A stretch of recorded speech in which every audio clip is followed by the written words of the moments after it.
Good morning. I almost forgot to pick up the phone to vlog, but I made it into my car and I have a meeting this morning. I should be making it right on time. This part of the vlog didn't make it yesterday, but I was complaining about the green coat. I don't know if you guys remember seeing me with the big bulky green coat. Well, I decided to take it off. That's gonna be my winter coat, meaning like it's snowing and I need to bundle up. I'm back to wearing my cute black coat that I feel more comfortable wearing. Good morning. I came in with some minutes to spare, so I just changed the date. I updated my objectives, and I'm gonna go check to see if my board works. Okay, moment of truth. Yes! That makes 2 days in a row that my smart board works, and I was worried today because I left my computer on last night, and it was a gamble. It was gonna be a gamble, and so thankfully it was in my favor today. I'm gonna go ahead and log in and set up my flip charts, and then I'm gonna head over to the meeting. It is break time. The kids are out at recess, and what I'm gonna do is I'm gonna go ahead and input some data. We're really big on data here, and we have a deadline tomorrow, so I'm gonna start putting in my data. I was interrupted. I was trying to explain what MURL was. MURL is an acronym that we use. It stands for Monthly Instructional Reading Levels, and we use that as a way to kind of monitor our students' progress, and we use it as data points in our data chats and for planning purposes. And we started it last year. Was it last year? Yeah, we started it last year, and every month we're supposed to input data for all of our students. So I found it difficult this year because we had a lot of professional days and holidays and just a lot of things that were taking up our instructional time. So it was kind of hard to test all of the students, but basically we use their guided reading books to assess them. So we used to use the Fontes and Pinnell running records, the kit. We don't do DRAs. We straight up use their books from guided reading. Those books are at their level, at their instructional level, and we test for accuracy, we test for fluency, and we test for comprehension by asking them questions using their text, and we use that as our data point, and we use that to determine if they're ready to move up to another level. And the way we do it is it just kind of naturally happens during our guided reading lesson. So if, like, let's say before starting my guided reading lesson, I'll take a running record right before. So I might have my students reading a book or reading a passage within their book, or I'll have a question up on the board that they can answer while I take my first running record. And then during reading in the lesson, the during reading part, I'll also take another running record. So that's basically how it works. It used to be so different back in the day.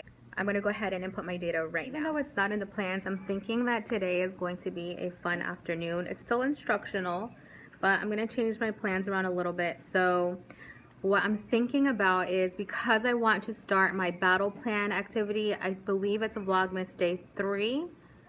Yeah, it's Vlogmas Day 3. I spoke about how I came up with an activity, a math activity to do with my book, not with my book, but with a book that I found at Barnes & Noble, and it's with the Home Alone book. If you guys haven't checked that video out, that vlog, if you haven't seen that video, I give you a sneak peek of the activity, but tomorrow at 4 o'clock, my actual video for the activity will go live, and it's in collaboration with Miss Tierney. In order to launch that activity with my class, I needed to find some time to read aloud the whole group. I'm sorry, I'm looking outside at some students that are out there. But anyways, I figured that I have some time to squeeze in the whole group read aloud so they can finally hear Home Alone. They're going to be so excited about that. And since we're doing the Crayons on a Canvas project to learn about observable properties and how applying different, or how taking actions to materials can affect those observable properties, I'm going to show them a Magic School Bus video, and I think it's called The Magic School Bus Gets Baked. But it basically talks about how the observable properties change when making a cake, and you know, it shows how like they go in the oven. And okay, so anyway, bottom line is I'm going to show that video. I'm still meeting with my guided reading groups. I'm going to do the whole group read aloud, and I'll probably use that time to introduce that math workstation. That way we can start to use it tomorrow, and then we'll have all week next week to do it as well. All right, I had to go resolve an issue between two students out in the hallway, and I was trying to start setting up some charts that I wanted to put up for math. And then I wanted to input my data, and then I wanted to do other things. And so basically my list of things to do at the moment grew from like 1 to 5. This is what my desk looks like right now.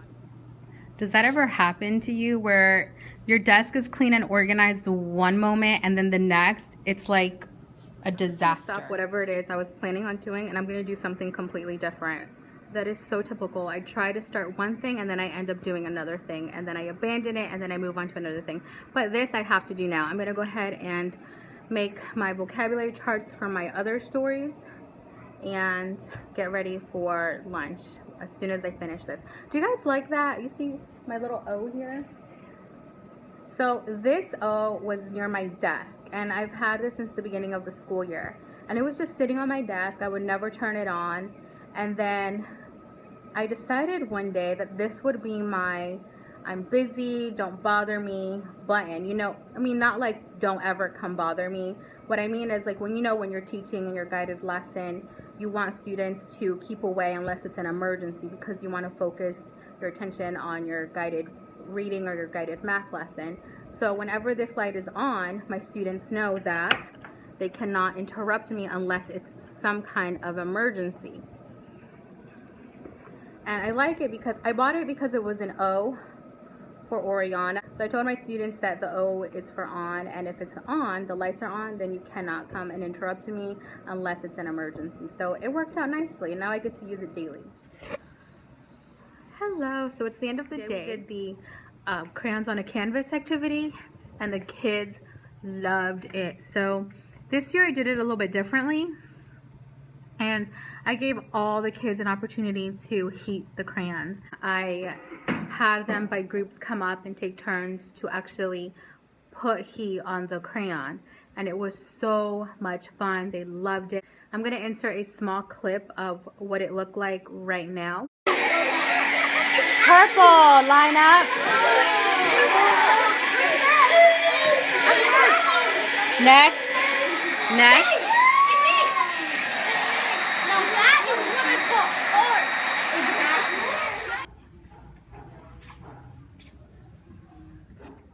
The other thing I do is once the canvas is done, I go around and I let them feel the texture that the crayon leaves behind once it's dried up, because it starts to clump up and it creates these grooves that the kids love to feel. Some of it is smooth and then some of it is actually really bumpy. But it was so funny because as I was talking about texture, one of the little boys is like, I hate that word. And I kept using the word texture, and every time he would be like, stop, stop. It was so much fun. We just had a really good time doing it. The Christmas movie code of the day is The Family Stone. If you haven't watched that movie, it's a little bit of everything. Drama, comedy, romance.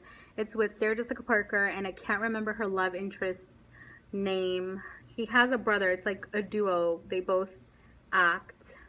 One of them's a blondie, one of them's a brunette.